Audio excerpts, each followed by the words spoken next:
Hi, this is Tech with Costa, and I'm sharing my engineering journey. Let's continue the GitHub workflow from the previous videos by adding more complex concepts and commands to it. If you don't remember what branches are, please watch the previous videos.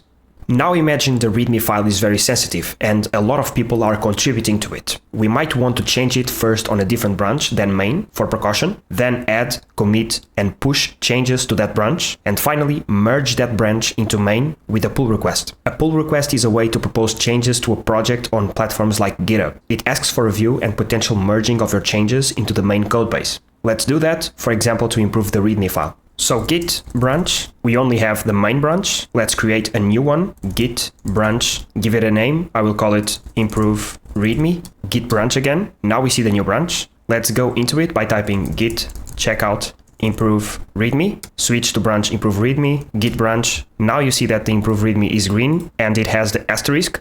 Now let's edit the readme file.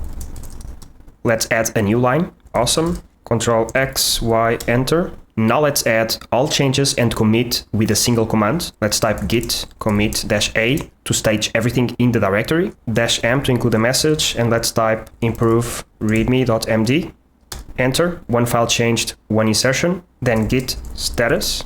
And we see that we are on branch improve readme and nothing to commit. We already committed everything. Let's go to the GitHub account, refresh the page, and we see that we still only have one branch, the main branch. Now let's push the branch, including the changes, git push origin improve readme, and we see that in the remote repository, the new branch was added, and now we can create a pull request there.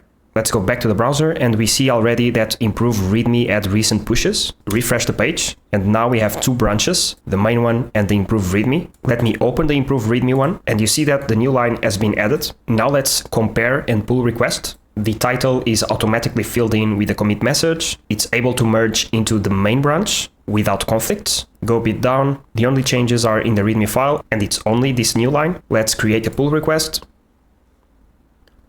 This branch has no conflicts with the base branch. Let's merge the pull request. Confirm merge. Pull request successfully merged and closed. If we want, we can delete this branch from here, delete branch. It's been deleted, and we can also restore it.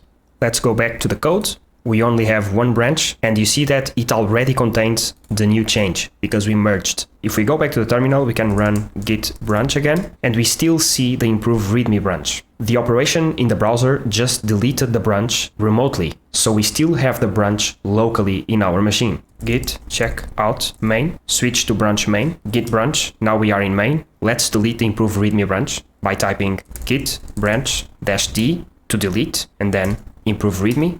And we get an error. It says that the branch improve readme is not fully merged. This happens because the branch has been merged into main remotely at GitHub, not locally yet. And our machine doesn't know that the main branch is already updated. So to reflect the changes, let's git pull origin main. And this updated our local main branch. It added a new file, the readme, the updated one. Now let's try to remove the improve readme branch, and it deleted successfully because it already knows that it's equal to what we have in main. The pull command, it's like the opposite of push. This command fetches changes from a remote repository and merges them into your local branch. It's like updating your local files with the latest changes from the online version of your project. We can also merge branches without issuing a pull request and delete remote branches manually. Let's do that to learn how. Let's type git branch. We only have main. Let's create a new branch and switch to it. Let's write git switch -c. This will create a branch and switch to it automatically. Let's give it a name. Add Python file, git branch. Let's add a new Python file by typing nano hello_world.py, print hello world. Let's save that. Let's test the file by typing python 3 space hello world.py, and it prints hello world. Let's add and commit these changes by typing git commit -a to automatically stage everything and add a message. Added hello world Python file. Hit enter. Since this is a new file, this command -a-m will not add it automatically because the file is untracked, so Git doesn't know about it yet. So we need to add it manually. Let's do that.